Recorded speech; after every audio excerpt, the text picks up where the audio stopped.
Today on the Pitchwick Podcast, relief pitcher Brad Liggett is pitching Leviathan Wakes by James S.A. Corey. Batter up!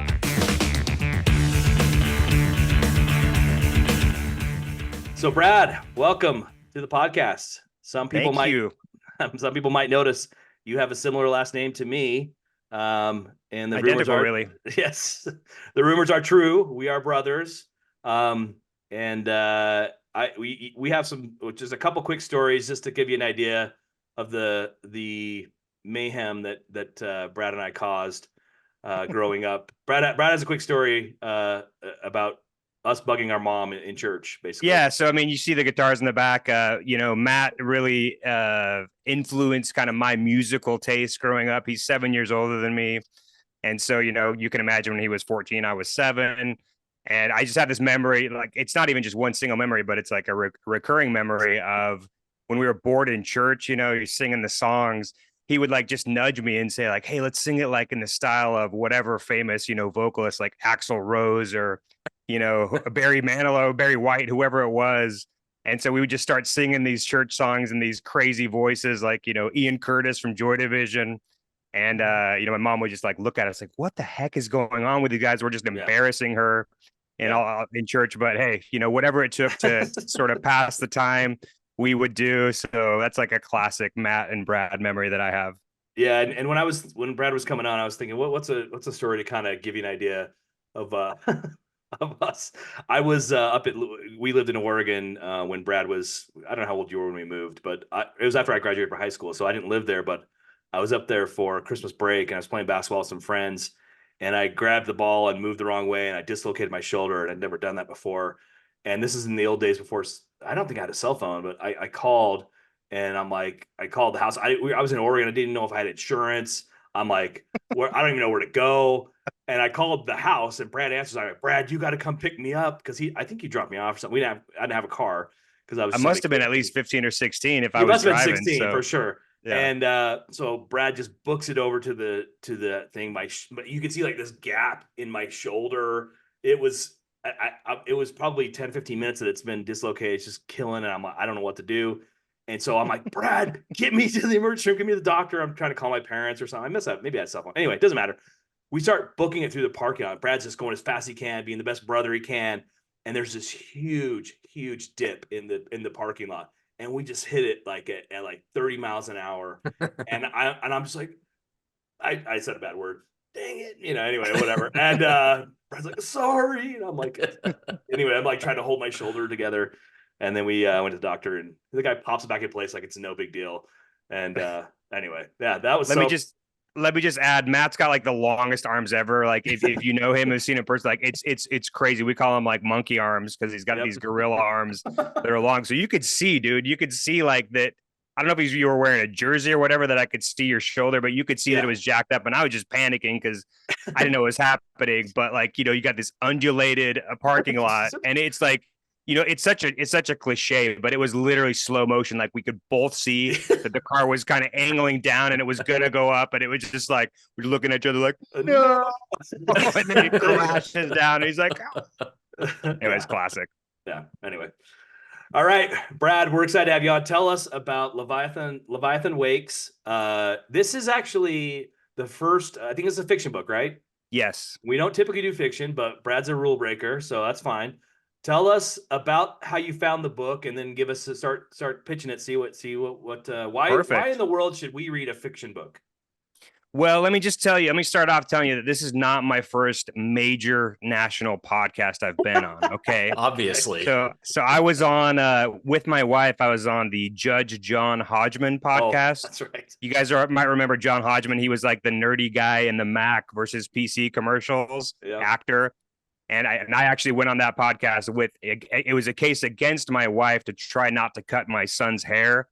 And it was called Grow v. Blade, and I lost the case. So that's a classic to listen to if you want to hear more of Brad Liggett, and especially Brad Liggett losing. Go check that out. So I know my way around a podcast. So anyway, all that aside, so Leviathan Wake. So the reason I came upon this book is because I was just looking for a new show to watch. Honestly, I love to watch TV series. I love like I like kind of gritty, cerebral kind of stuff. I don't like just, kind of just whatever. I like to watch something that makes me think. And so I just, Googling online and just like time after time again, I was hearing this certain sci-fi series that was really good. I'm like, oh, I never heard of that. How come I've never heard of that? And it's this sci-fi series called The Expanse. And it originally premiered on, I am embarrassed to even say this, but it premiered on Sci-Fi, the Sci-Fi Network.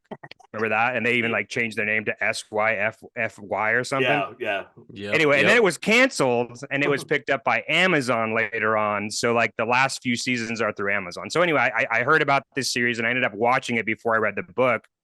But I love this series so much. I'm like, dude, this is a really interesting world that they've built. And so I'm going to read this book because I love reading books. I'm in a book club with a bunch of guys out here where I'm from. And so I decided to just read this book. And I'm not a big, you talked about, hey, we don't do a lot of fiction in this podcast. I don't read a ton of fiction either. And in my book club, we tend to read a lot of nonfiction and biographies. So this was kind of a little bit out of the ordinary for me. And I was thinking about it. I could probably count on less than one hand how many sci-fi books I've ever read in my life. I'm not a big sci-fi guy. So, but anyway, I wanted to read this book because it was a cool world that they built from the series that I had watched. And so I decided to read it. And so the book is set, it's kind of a space opera. It's set in our solar system. It's not like some weird galaxy that no one's ever heard of. It's in our solar system about 300 years from now in the future. But before we get in the book, I kind of want to like share three things about space that I think are really interesting. This kind of dovetails nicely with, what you guys talked about a few episodes back. You guys reviewed a couple books. One was How to Die in Space, right? That Matt did. And I think Zach, that same episode you did, I think it was Life 3.0, right? Yeah. Yep. And so this kind of dovetails into those concepts, and you'll see as we kind of talk about the book how it does. But I'll talk about three things that kind of blew my mind about space as I was and you'll see that this book like caused me personally to like study a lot about space in our solar system and just the impossible immenseness of space. And so the first thing, this is obvious. Everyone knows this, that space is just incredibly immense and vast, and it's mostly empty. And I happened upon this website. I don't know the name of it. It's let's see, joshworth.com is the main URL. But what this guy did is he did like what I was looking for, what I was interested in. You always see these like, diagrams of the solar system, how big Jupiter is in comparison to the Earth and how, enormous the sun is. But you never really get the scale of how distant and vast the planets are from one another. So I found this website that basically creates a scale map of the distances of the solar system with the moon as 1 pixel. So that's the width of 1 pixel is whatever the width of the moon is. And so you can scroll, you start at the sun that's like, this big on the website, and you scroll, and each time you swipe, it's probably like 10 million, kilometers that you're swiping. And you just kind of go through and see where the planets are. And it has like little facts that talks about, crazy things about space. And, when I was looking at this website, I was like, okay, this is cool. I'm going to go. And then I eventually get to like Jupiter or Saturn. And I'm like, dude, this is taking way too long. I'm swiping forever, not getting anywhere. And I just gave up after Saturn because like, it's just too much. It's insane. And so like, we all know that the space is immense and vast and whatever, but that website was pretty cool to kind of show it. I'm looking at it right now, Brad. Okay. Same. I'm at Earth and the moon right now. Yeah. Just keep on scrolling. And by the end of the podcast, you might get to like Neptune or something. No, thanks. I'm just going to get to Mars and then I'm going to call it good probably. So that was pretty cool. That's a pretty cool thing. You guys should check it out. Josh Worth obviously spent a lot of time working on that. Anyway, the second thing that's kind of cool is that I learned I didn't know until reading this book is that there's actually supposed to be a planet between Mars and Jupiter, and there's not. Like basically over time, astronomers were I don't know, smarter people than me, like in the 16 and 1700s, were calculating the distances that planets were away from each other and away from the plan. And they noticed that each planet was like roughly twice as distant from the sun as the planet before. And so they found out there's this huge gap between Mars and Jupiter. They're like, there should be a planet here. What's going on? Why can't we find it? And then eventually in 1801, somebody whose name I don't remember, I'm sorry to that man, but he discovered this, it's not a planet, but it's called Ceres. It's a dwarf planet and it's between Mars and Jupiter. So they sort of found this like lost planet that they thought should exist. But this planet is tiny. It's much smaller than Jupiter. It's like 5 times smaller than Mercury, 3.5 times smaller than the moon. So it's this tiny, dwarf planet. And then, as telescopes and technology grew, they found more and more stuff. And they eventually charted what's now called the asteroid belt that we know. It's called the main asteroid belt or the asteroid belt. There's actually 2 asteroid belts in the solar system. There's the main asteroid belt, and there's the Kuiper belt that's beyond Pluto. So anyway, they discovered this asteroid belt, and they're supposed to be, but it should have formed a planet. Planets formed by just basically rocks and stuff just smashing together through gravity, a process called accretion. And it never formed as a planet because Jupiter was just way too big. It's just way too massive and just constantly pulling on these rocks and just not allowing them to coalesce into a planet. So anyway, that was pretty interesting that there's supposed to be a planet that we're kind of missing in our solar system, and it'll come into play a little bit more longer with the story. The third thing that I'll tell you is that blew my mind completely is that the total surface area of like solid surfaces in our solar system is actually pretty small. And I'm going to share with you guys just this. You guys familiar with the XKCD like webcomic at all? No. Zach, I'm a little shocked. It's like You're a brainy, nerdy webcomic. Why are you calling me out? I don't know. I know Matt ain't gonna know, so I'm just gonna. He knows I'm not smart. So let me share my screen as we're so Yeah. used to doing with Zoom these days, and I'm going to describe to the listeners what we're seeing if people aren't seeing it. Sorry, let me do this. I don't know how to do this anymore. Oh my God, share screen. I've always thought of Jupiter as like our solar system's bodyguard, right? Like it's protecting us from all the junk. Exactly. Well, it says that Zach won't let me share the screen, so I could either just let me just describe it, okay? So basically, you can try. Okay, you want to try it, Zach? You want to let me share the screen? Yeah, if it'll let this me. Makes riveting podcast banter. Oh my goodness. Matt's the host now. Try this. Multiple... Okay, you're good now. Okay, so I'm going to show it to you. All right. So this is an XKCD comic. It's a comic number 1389 if you guys want to look at home. But it's basically a kind of a Pangea style map where just every solid surface is just smashed together, and you can immediately see, Earth because you see all the continents, and I guess water counts as a solid surface because you're seeing all the water of Earth. And you're seeing that like basically the next biggest thing about the same size as Earth, which we all, not all know, but Venus is roughly the same size as Earth. So you see Venus, it's basically the same size. Mars is significantly smaller, but it's kind of big. And so you're seeing that like between Earth, Venus, and Mars, that's pretty much most of the solid surfaces. And then you're seeing other, big moons of Jupiter and Saturn, like, Io, Callisto, Ganymede, Titan. And you're seeing at the top these tiny little bodies that are the asteroids. And it just says asteroids. So we don't know if that means the asteroid belt or the Kuiper belt or whatever. But to me, when I saw this, I was completely blown away that there's like not actually that much solid surface in the solar system. It's obviously mostly empty space and a lot of gas, with the gas giants and the sun and stuff. So anyway, I thought that was really interesting. And I wanted to kind of share those things with you guys to set the stage for this space opera that happens in Leviathan Wakes. Okay. Any questions so far? That was actually pretty cool to see just solid space. So the Earth is we're good sized. Yeah, we kind of dominate the solar system when it comes to like solid surfaces. Don't mean to brag, we've got a lot of solid surfaces. Yeah, I mean, Earth ain't half bad. Pretty good. So let's talk about the setting and the premise of this book. It's happening in the mid 2300s. Okay, so 350 years or so from now.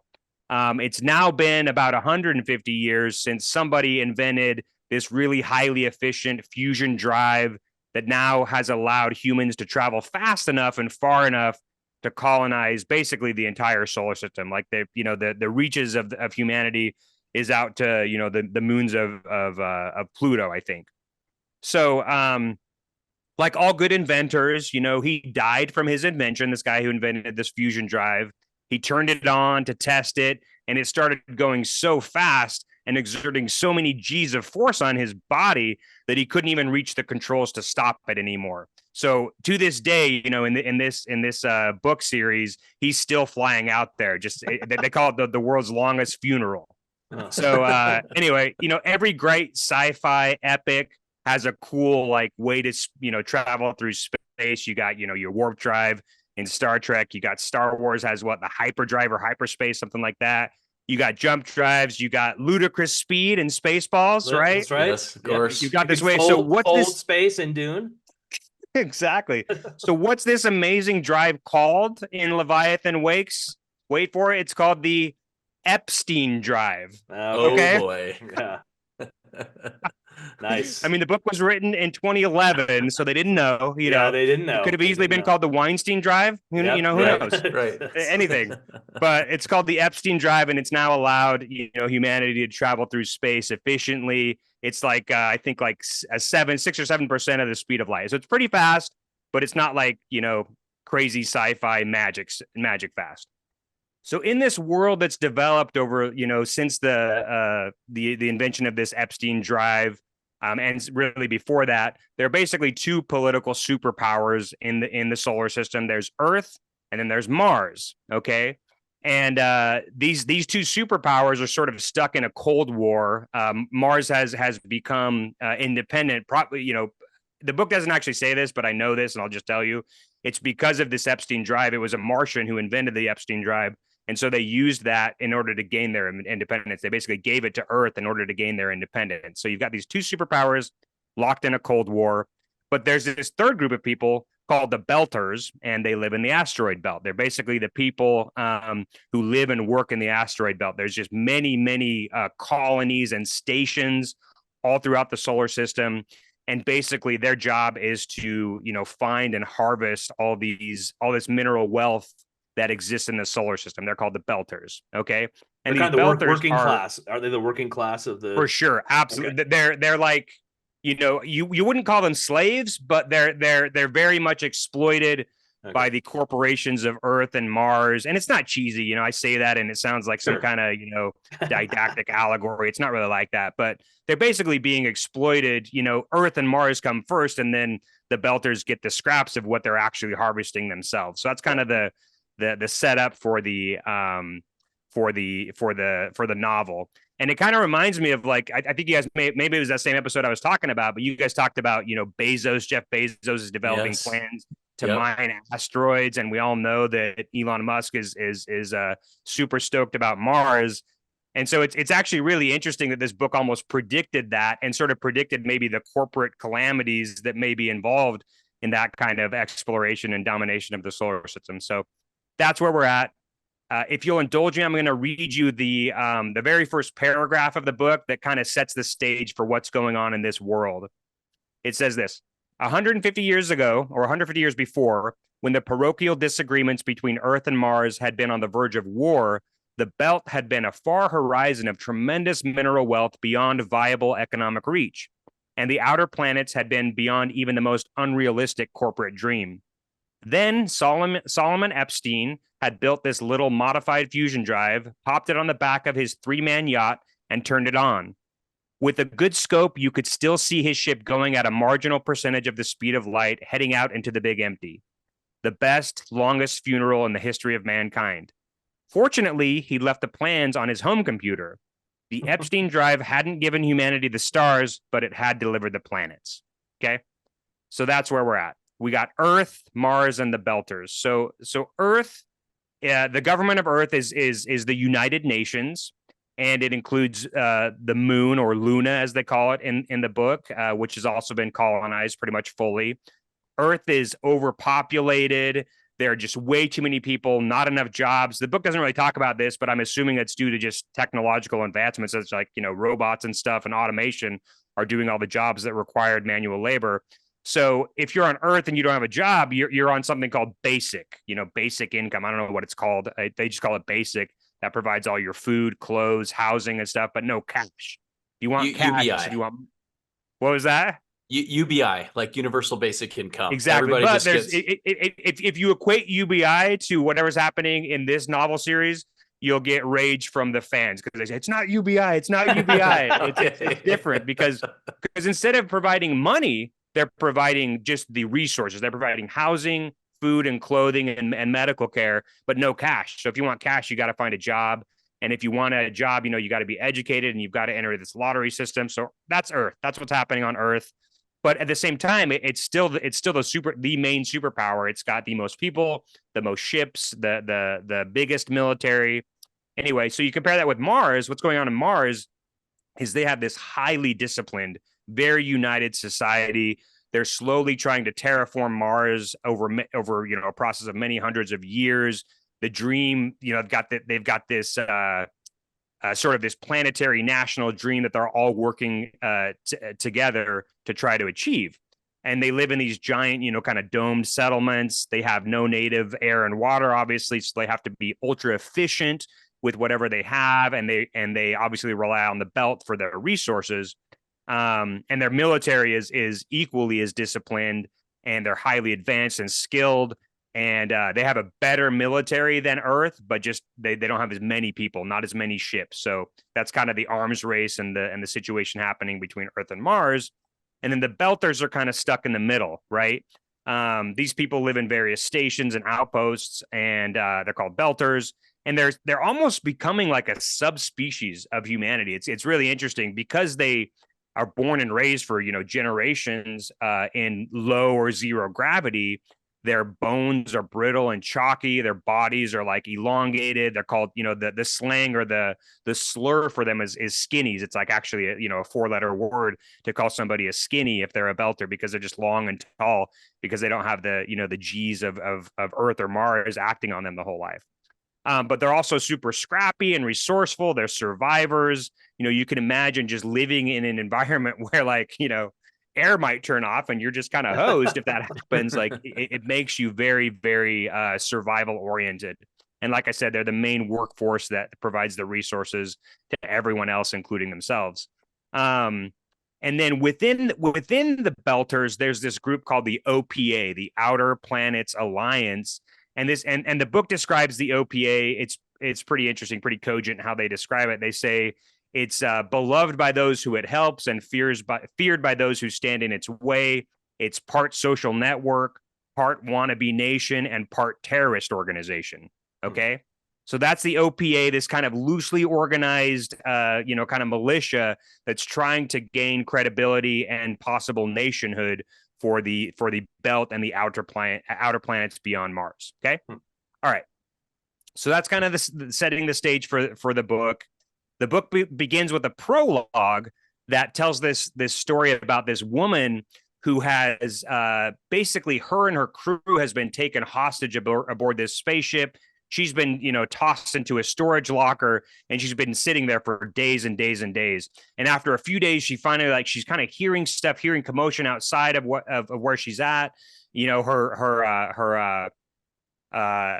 Her poop bag is full, and she's kind of just getting desperate. And after 8 days, she decides to try to break free from where she's at. She eventually does. She breaks out, and she can't find anyone. She's like, what is going on? Why is there no one on this ship? She can't find anyone. She finally goes to where the nuclear reactor core is in this ship, because, the ships operate on this nuclear fusion drive. So she cuts her way into this fusion core, and she's totally weirded out, because as she enters the engine compartment of this ship, she's seeing this weird brown goo that's just surrounding the nuclear reactor and just kind of enveloping it. And as she looks at it longer and longer, she sees that it's kind of moving, and she sees veins or tubes kind of going through it, and she's just totally tripped out. And then all of a sudden, the prologue ends with her recognizing that out of this brown goo, she recognizes and sees the torso of her captain, who's also been taken, and he's kind of just deformed mass of flesh along with everything else. And he just says help me. Okay. So that's how the prologue ends. So we know it's kind of not just a space opera, but it's maybe a little bit of, horror, alien element. We have no idea what's going on. And we pretty much abandoned that for the longest time, but that's kind of the stage we're going on. So after that, the book basically alternates chapters between following the story of its two main characters. I think faithfully, every single chapter alternates between these two people. The first guy is called James Holden, and the second guy is called Joseph Miller. Okay, so James Holden, he is he's an earther. Earther is what they call Earthlings.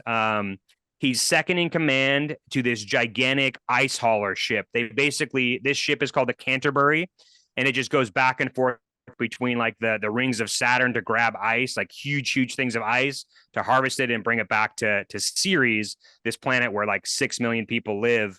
And so that's the whole thing. It's got a crew of like, a few hundred people. Their sole job is just to grab ice, put it in this gigantic, talking about millions and millions of pounds of ice, right? So that's their job. That's what James Holden does. But character wise, he's a total idealist, right? He's just like kind of the hero motif. He always tries to do the right and moral thing, and we'll kind of get to that later. So that's James Holden. He's also a former United Nations Navy guy who got dishonorably discharged. Okay. But as you learn, like he got dishonorably discharged because he tried to do the honorable thing by stopping his commanding officer from firing upon a ship that was full of women and children. So that's his vibe. Very honorable, very noble kind of character, and we'll get into that a little bit later. So the next guy is called Joseph Miller. This guy is like a washed up private detective, but he's not really a private detective. He's like a police detective, but he works for like a private police force on the dwarf planet Ceres, okay, that we just talked about earlier. And he's totally jaded. He probably is a little corrupt. He's an alcoholic. It kept on reminding me of this. Do you guys ever read The Onion headlines at all? Oh, sure. Yeah. Are you familiar with it? Anyway, the funniest Onion headline, one of the funniest ones I ever read, I looked it up. It's affable detective with healthy personal life hasn't solved a case in months, and so he's the opposite of that, right? He's your classic, detective who's all gritty and jaded. He's very pragmatic and he's washed up. He's pretty much a lousy detective, but he's good when he wants to be and when he can be. And he always wears this stupid pork pie hat in the book. Yep. So the book kind of follows the adventures of James Holden, and that is kind of like the space opera sort of hero sci-fi part of the novel. And then Joseph Miller is like just a classic kind of noir detective mystery that he's trying to figure out. And as you'll see, and as you could probably predict, these two stories eventually, intertwine. Couple important places to remember as we're talking about this. We've already talked about Ceres, this dwarf planet with 6 million people. It's been colonized for many hundreds of years. Is that in the asteroid belt, or where is that? Yeah, it's basically, it's like the biggest thing in the asteroid belt. It should have been the planet, but it never coalesced into a planet. So spoiler, I've watched The Expanse part of it. Yeah. Not the whole thing. Yeah, I think I saw the first like 8. Yeah, I saw probably the first season episodes. and a half. Okay. How far does this book, as far as the series goes? I think there's like 6 seasons. Do you know how far that book goes? This book covers the first season. Oh, that's it. Okay. But it also has elements, just, to get a little bit far afield. The TV series introduces a lot of the political stuff about going on in Mars and Earth that just isn't in the book. Like there's all these, like the UN, undersecretary and the, second in command. They're not there in this first book. I understand. I haven't read the second book yet, but I think they come later. But it's the first season. Do you know how many books are in the series, and is it to correlate with all 6 seasons, or do they like go off track? At least we're done 8 with books. I think it's 8 books, and the last season of the series is the 6th season, and it's only like 6 episodes. Yeah. So it feels very unfinished. Like the last season is pretty funny to watch. It's actually kind of a little sad because obviously like it didn't have the viewership that it needed, and Amazon's like, yeah, we'll give you 6 episodes to resolve this. Okay. So I'm not really sure what the correlation is. I got you. Okay. Yeah. And you've only read book 1. I've only read book 1, but I've seen the entire series. Okay, so I'm trying to keep it kind of what happens in book 1, even though I sort of know what. No, and that's fine. I just was kind of more curious than anything. So. Yep. But just a quick plug for the series. It's very entertaining and it's pretty well done. It's like I was like moderately shocked that sci-fi could like produce. No offense to sci-fi. Sorry if anyone from sci-fi is listening. But I was pretty shocked that like it's pretty solid, like pretty decent production value, et cetera, et cetera. So. Anyway, back to the important places we need to remember about this to talk about the story. We got Ceres. We've got a rocky asteroid called Eros, which is like the largest near Earth asteroid And in this universe, it's the first human settlement that was ever established. There's actually one really interesting thing in the book that I just came to mind that I'll mention. It's a couple paragraphs, but it's really interesting because it talks about how this guy Miller is actually trying to like kind of maneuver this cart through the passageways in Eros, and it talks about how this cart is wide enough for a car because cars were wide enough for donkey carts and stuff. So we've got this like artificially designed passageway in Eros. It's basically a vestige of the Roman Empire essentially. So I thought that was kind of cool. Anyway, so you got Eros. Eros is going to play an important part in this story, and then we've got Phoebe. This is the 9th moon of Saturn. It's like a rocky kind of lumpy moon in Saturn. So those are the only places you really got to kind of know what I'm talking about. Okay, so we'll do a quick summary. I'm not going to try to spoil the entire thing. I'm going to give you enough information to kind of understand what's happening in this series without spoiling everything that happens. So the story starts out with James Holden, the Navy guy. He's the second in command on this gigantic ice hauler ship called the Canterbury. And they get this distress signal from this other ship called the Scopuli or Scopuli. I don't know what it's pronounced like in Latin, but anyway.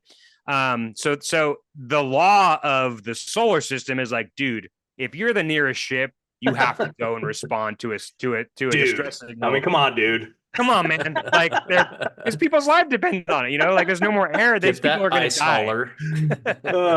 And so even though you're this gigantic ice hauler that's literally hauling right now millions and millions of pounds of ice, you've got to stop your trajectory, and you've got to like hard brake to this stupid little asteroid that has this ship next to it. And so there's a debate with the crew and stuff. Like they don't want to go do it because 9 times out of 10 it's piracy, and so they don't want to go do it. But they decide to go anyway, and so they respond. And so instead of sending this gigantic ice hauler to this tiny little ship, they say, okay, we're going to send one of our shuttles, and let's pick a crew to go on this shuttle to investigate what's happening with the Scopuli and maybe even salvage whatever's going on with the Scopuli. So of course James Holden gets selected to go. He brings along with him Naomi Nagata, who's like this brilliant engineer who's just like she's a belter, super smart. She's got kind of like a lapdog with her who's an Earth guy, who's this big burly guy who's just like a complete meathead, will do anything that Naomi says. His name is Amos. And you've got this hot shot pilot called Alex, who's going to pilot this little shuttle to the Scopuli. And then you've got a medic whose name I think his name is Shed. Anyway, the funny thing about Alex in the book is that they talk about how he speaks with like this Texas drawl, but he's a Martian, right? And it just so happens that like whoever colonized Mars, like either were Texans or just adopted this drawl. So he's got this like ridiculous Texas drawl, and he speaks like that throughout the whole book, like just with this slang, and it's actually pretty funny. It's kind of cowboyish. Anyway, so they go and check out this Scopuli, and they come upon it, and they see that there's like a gigantic hole in it that obviously somebody has breached the ship and has done something weird with the ship. So they're kind of nervous about it. And they're like 50 kilometers away from their main ship. They're just out in this little shuttle. So they go check it out, and they find that the beacon that's emitting this distress signal is like a Martian Congressional Republic Navy beacon that's emitting this distress signal, and it's not coming from the actual ship. It's coming from a module that's clearly been installed in the ship. So they're like, this doesn't seem right. This is fishy. Let's get the heck out of here. And so they basically tell their ship, the Canterbury, like, hey, we're going to come back. This is a little fishy. We're taking off. And then right when that happens, all of a sudden out of this blue, there's this stealth ship. Okay. And in this universe, Earth doesn't really have stealth ships. It's a Mars technology that's pretty new and pretty, rare. But all of a sudden this stealth ship comes out of nowhere and just completely destroys the Canterbury. So this huge ship with hundreds of people on board, they just completely vaporize it with their nuclear weapons. And then, James Holden, of course, he's this idealist. He's wanting to go chase after this stealth ship in this tiny little shuttle. Like, what's he going to do? It just blew up this huge ship. And anyway, so that's kind of what happens. That sets the stage. And then we kind of shift over to Miller's story. We're talking about the detective Joseph Miller. And so his story starts out where he's kind of just establishing what he's about, and he's investigating just basic crime. but he's quickly noticing that like there are like criminal elements missing from series. Like it's weird. Like there's gaps, like the enforcers and the bad guys, the purse guys, like aren't around anymore, and people are getting killed. Like mobsters are getting killed, and there's no retaliation. So he's just really confused. He thinks something's up. Like why is there what is this gap happening in the sort of vacuum of power in series?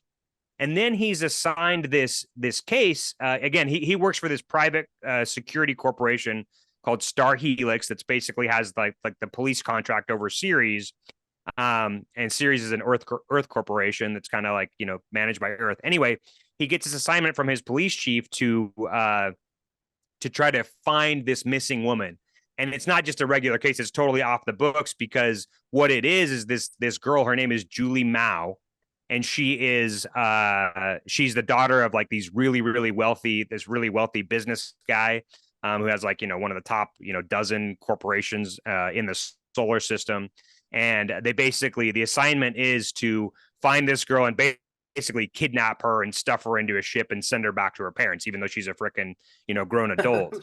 They shouldn't be able to do this, but it's like, go do this anyway. And so that's kind of his job. And so he's trying to figure out what's happening with Julie. And so that's kind of where it's mixing in the mystery and the noir with what's happening with the destruction of the Canterbury and what's going on there.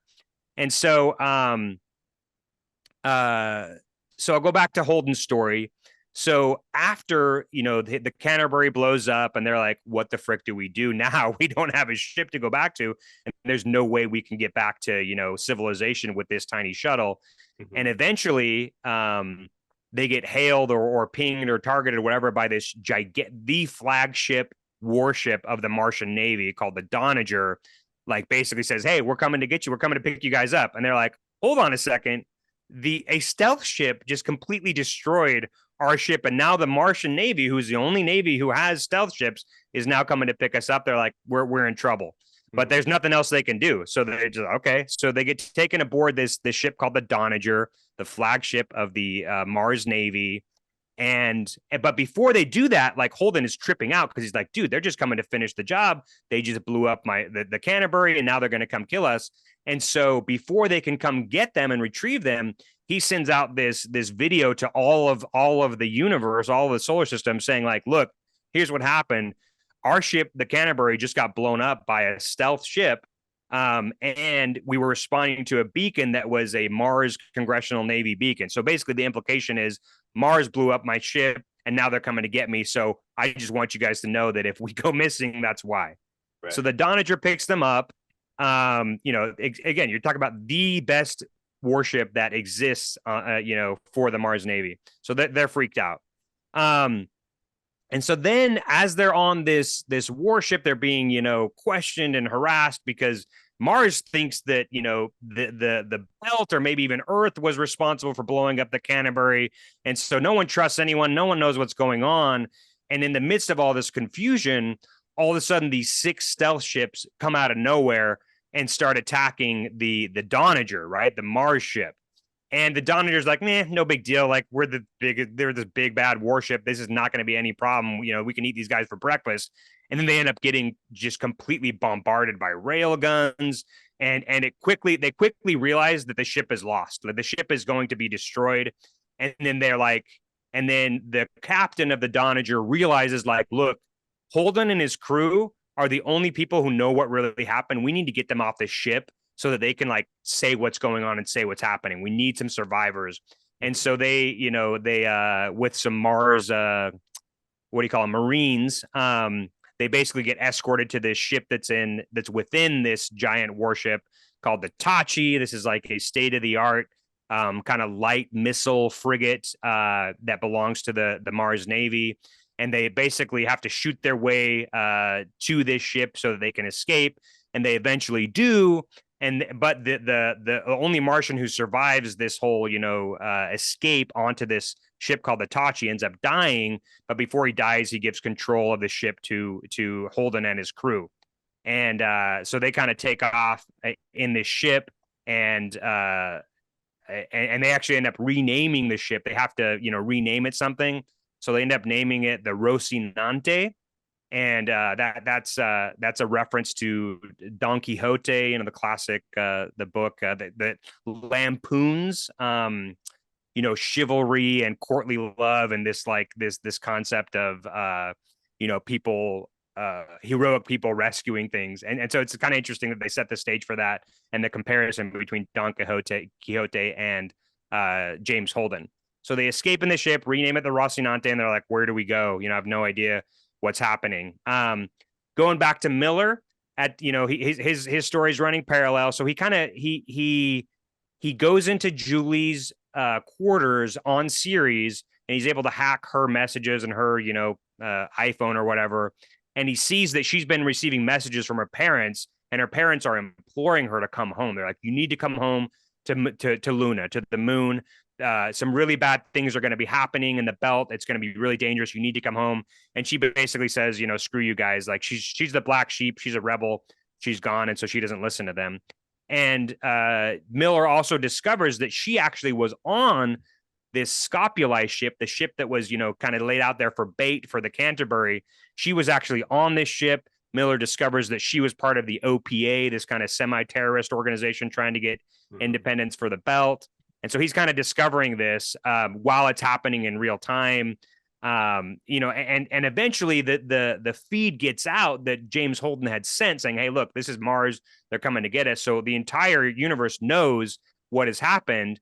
And the Belters are now like revolting because they think that Mars has attacked the belt by attacking this, belt-owned ship, the Canterbury. And so there's actually skirmishes and battles going on between the Mars Navy and the belt at this point. Okay. And so Holden's now stuck in the middle. He doesn't really have anywhere to go because he doesn't know who's who. He doesn't know who's trying to kill them or what's going on. And so finally he gets this invitation to come to a station called Tycho Station. And that's Tycho Station is being managed by a guy called Fred Johnson. He's an ex UN like general or lieutenant or something who was actually disgraced because he like murdered a bunch of people, but it turns out he didn't know that he was murdering them. He thought they that they happens weren't to the there. best of us. Yeah. I know it's a reasonable mistake. It's you move on, right? Anyhow, so and Miller kind of learns that eventually learns through kind of the Holden's contacts with Tycho and Fred Johnson that Miller has survived the Donager explosion. Like people, think that nobody survived the Donager, that, Holden sent out this message, got captured, and then the ship blown up. So nobody really knows that Holden and his crew are alive, but Miller does. He kind of is leaked to him through somebody in the OPA. And so he's like, what's going on here?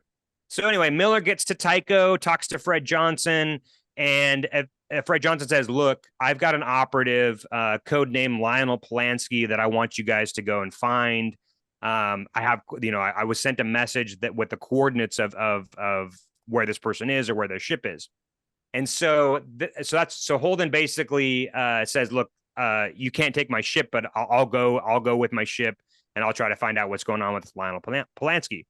So they go to the coordinates, and instead of finding anybody there, they find this asteroid, and they're about ready to just kind of leave because they can't see anything that's of import or worth on this asteroid of these coordinates. But then they barely notice this stealth ship that's kind of hidden within this asteroid, kind of tucked in there. And so they board this spaceship, and this spaceship is called the Anubis. Okay, and that's, for people listening at home, that's, I think, the god of death for Egyptian mythology. And so they're like, all right, so they're freaked out because they're like, dude, this is a stealth ship. We just got, tried to get killed twice by a stealth ship. So they're freaked out. They're like, let's go check this out. They're not, seeing any life on board. So they're like, all right, let's go check it out. So they board this Anubis, and essentially they discover the same thing that the woman in the prologue had discovered. They discover this engine compartment with these, just massive flesh that seems to have a life of its own. And they eventually realize that this is the exact stealth ship that blew up the Canterbury and blew up the Donager. Okay. So they're not stoked on this ship. And instead of like, this ship is worth, billions of dollars, right? This stealth technology nobody has. And instead of like trying to preserve that ship, they just see this horror inside and they just decide to scuttle it. They just blow it up with nuclear weapons. Is this how far into the series? I'm trying to remember because I watched it a long time ago. But like, is it? I don't want to necessarily spoil it, but how far into is this like? Are we halfway through the series that I've watched?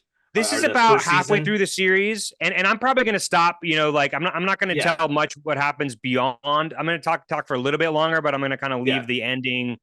But we're about halfway through. Because I remember everything you're talking about as you say it, but it's just been so long since I can't remember how. I'm like, is this the end of the season? I can't remember.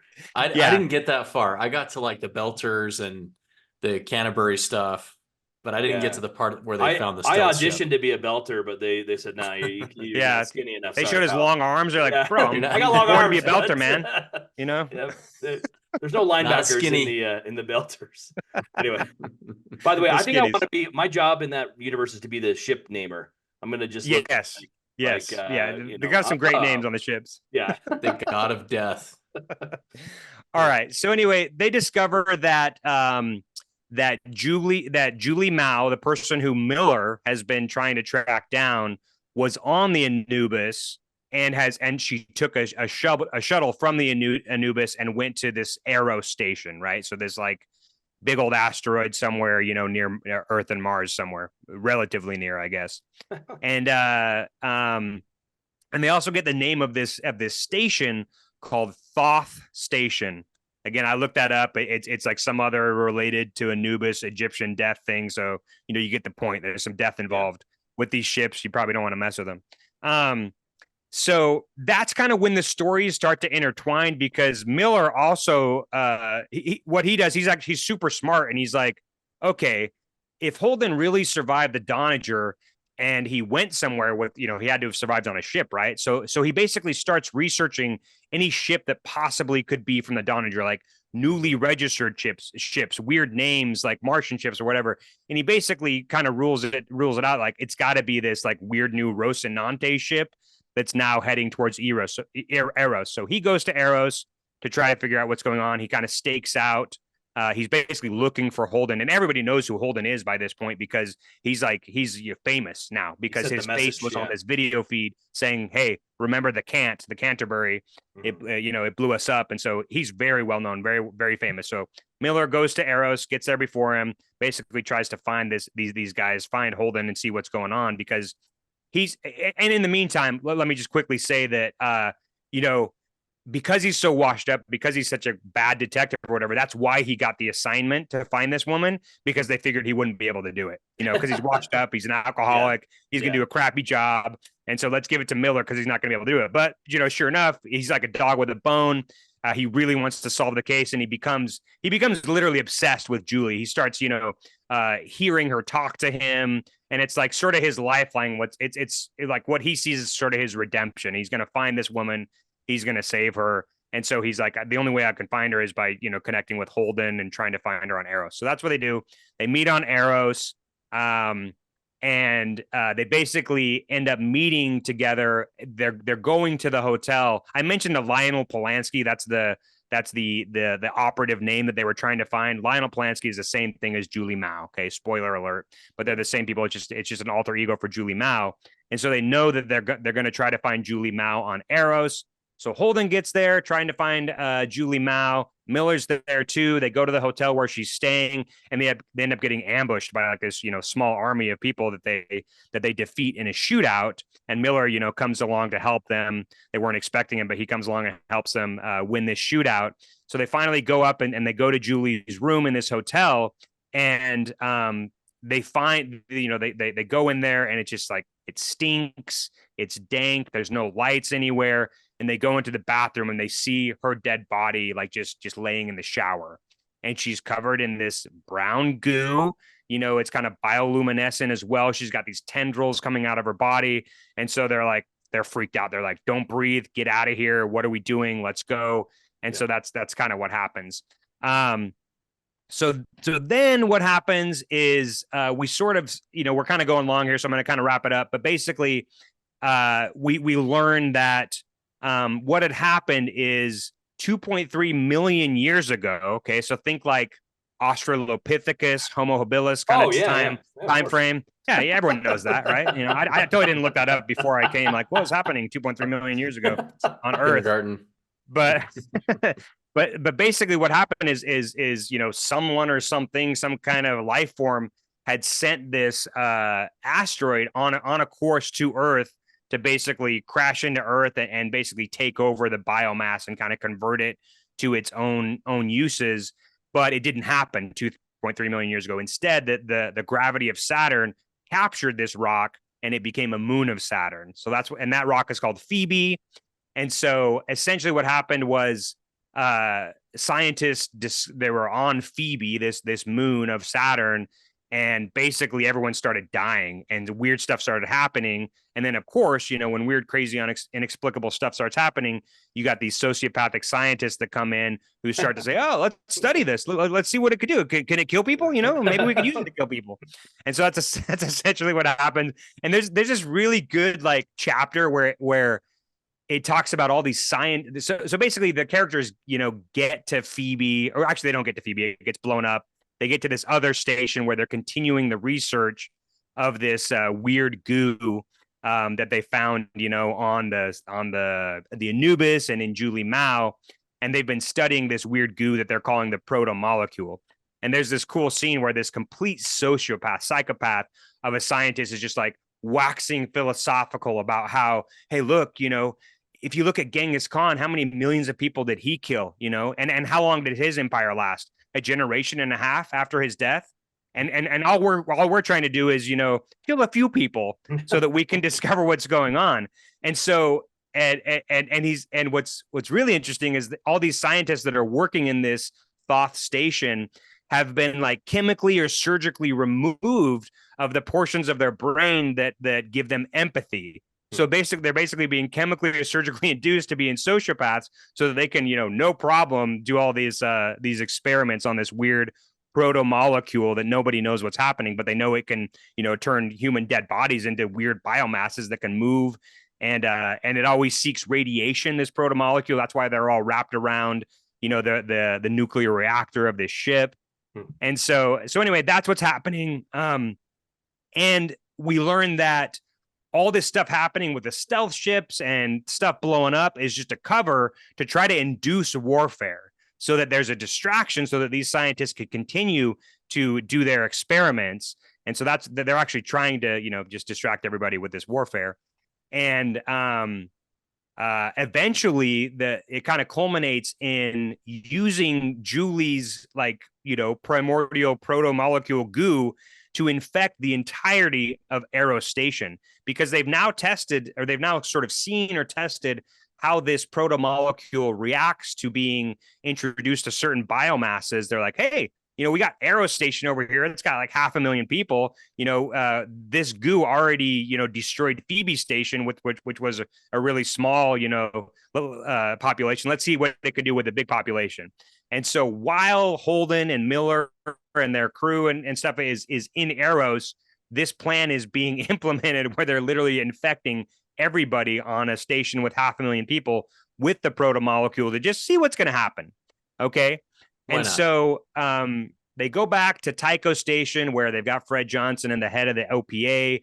And basically they're trying like, how are we going to stop this? You know, how are we going to stop this?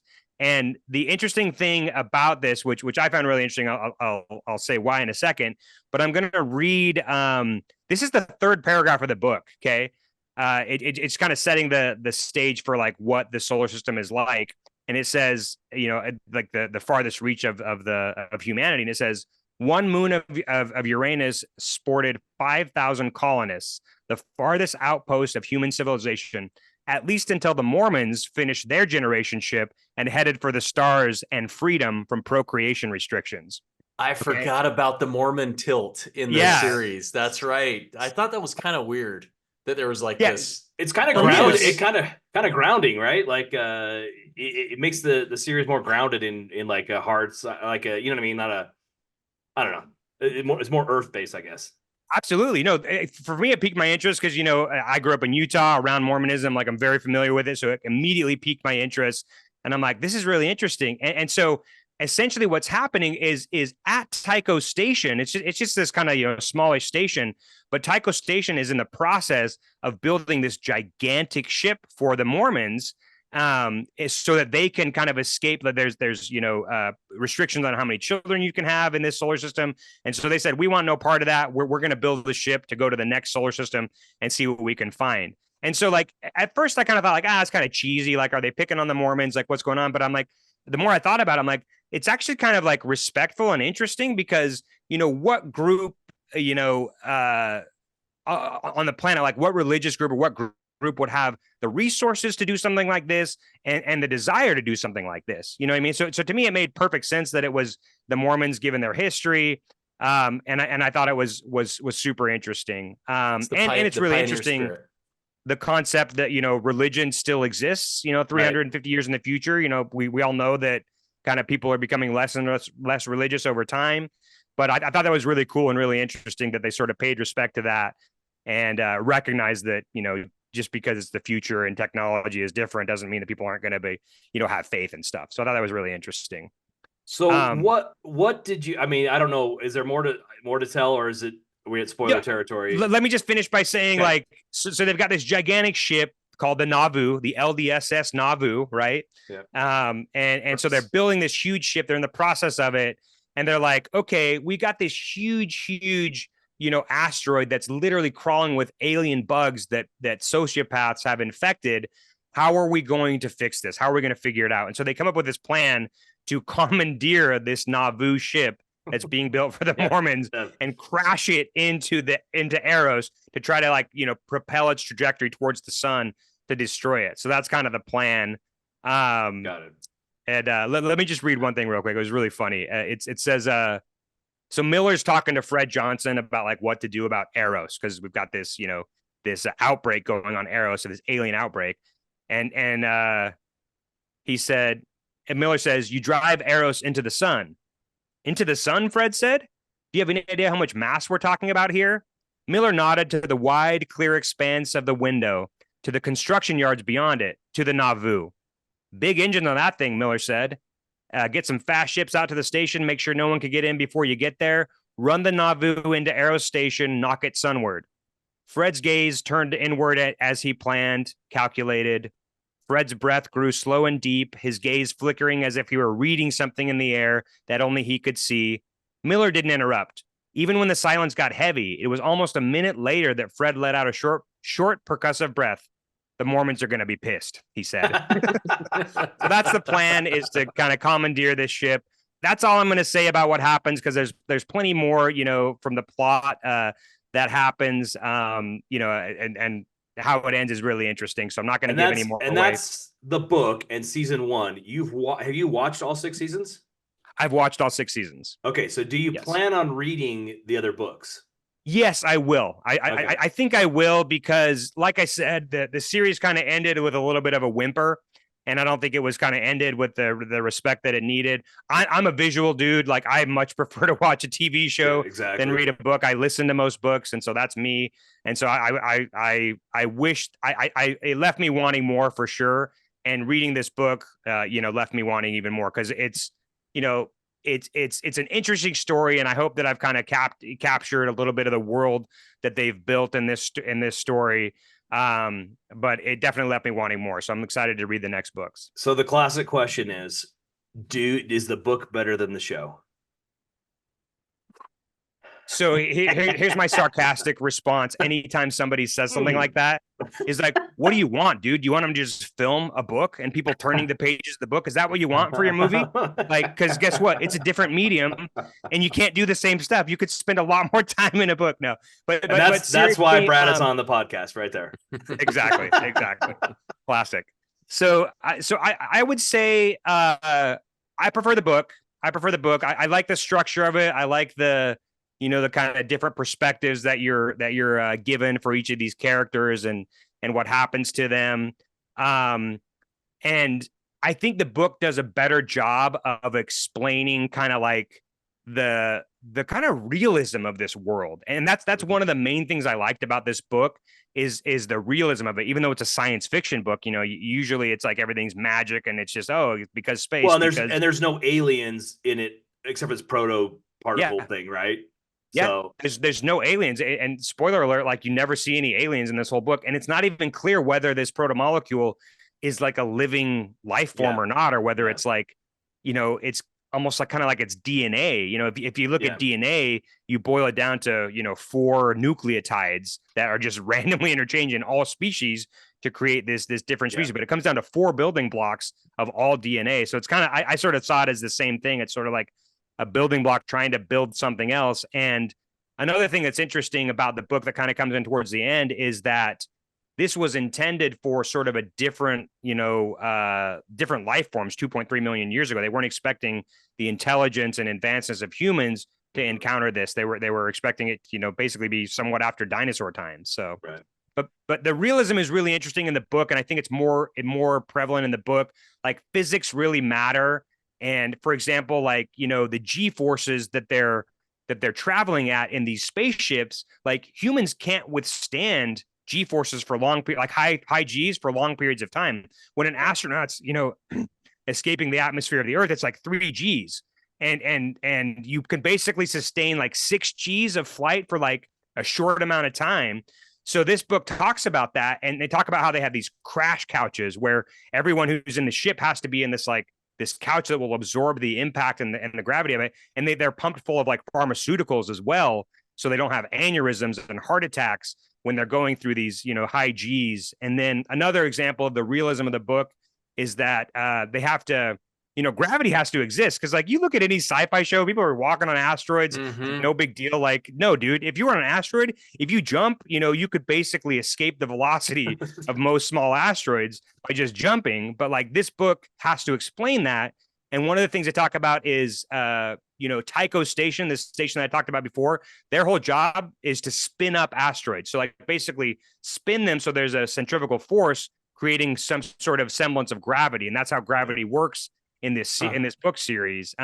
Another example is like ships have to decelerate to get to where they want to go, because that's something you never think about in space books. Like, dude, they're warp driving and all of a sudden, bam, they just stop on a dime. Like, no, I'm sorry. Brakes. It's going to take just as much energy to decelerate this gigantic ship as it took to accelerate it. So they've actually have to flip their ships backwards and burn to like stop themselves to get where they want to go. And then they talk about how like, you can't have normal guns, because if you shoot a gun in space, that's going to shoot you off the asteroid that you're on, and you're going to be like, untethered in space. So the realism of the book really captivated me, and it was really satisfying to have those, explanations without it being in your face. And like the weapons that they have in this book are the same weapons we have today. They have nuclear weapons. They have, point defense cannons. They have rail guns, which exist today. So I really like the realism of the book. So, all right. So now we got to somehow take a sci-fi book and give it a baseball rating. So you know the rating scale. What do you give this, Brad? So I thought, you guys know I'm a huge Matt knows I'm a huge baseball fan, huge baseball fan. So I thought about this a lot. Zach got sarcasm. I don't like baseball. But anyway, so like, and I thought about like, I've listened to you guys' podcast, and I like the gimmick. I like the baseball metaphor, but like, you don't come on a podcast to talk about a strikeout, right? Right. Exactly. So like, who's going to come here to, this book totally sucked, I'm going to waste your guys' time talking about this garbage book. And so Matt would. Yeah, That's who would do that. Well, Matt doesn't like anything. I'm actually shocked to hear him on the podcast, like actually praise things. I'm like, whoa, who is this guy?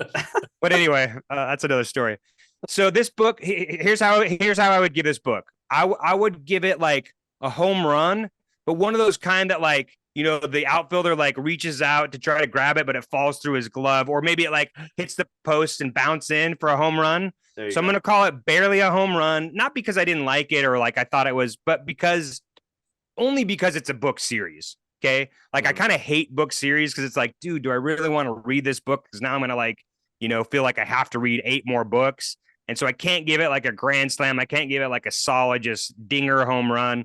I'm going to give it barely a home run because I really enjoyed it, and I really enjoyed the world that they built, and I enjoyed the characters that they created. Okay, there it is, folks. Our first full fiction book. Let us know what you guys thought about Brad's book and fiction. Uh, Again, we normally do nonfiction and stuff. Is there anything, like, we usually try to say, hey, what principle can you apply to your life? Is there anything that you can apply to your life or enjoyed that's going to kind of stay with you? For sure, man. Like this book has a lot of things, and it is kind of silly to think like, oh, how's a sci-fi book going to apply to my life, in 2024? But the themes of like this, idealism versus pragmatism, so many things happen in this book where somebody's trying to do the right thing, the moral thing, and it ends up having like, really unintended consequences that maybe if they thought things through or maybe waited or just something, these things could have changed. And so that was really interesting, the idealism versus pragmatism. And it's like, the older I get, the more I realize it feels like there's not really a right choice or a wrong choice. There's just a choice, and you make it and you deal with it and you go for it. Another thing is like, kind of finding something to believe in when you're feeling jaded, like the Miller character, he's garbage. He's washed up, but he finds, this inspiration to search for this woman, Julie Mao, which actually, this parts I didn't spoil come into play really heavily with the Miller and Mao relationship, but really like that. Another thing that I thought kind of applied to our times is this concept of like the danger of new discoveries and new technologies. It's just a story time and time again, going back to Prometheus and discovering fire, more recently with the atom bomb. Humans just can't really seem to resist using any new technology to its fullest. And like, will that doom us one day?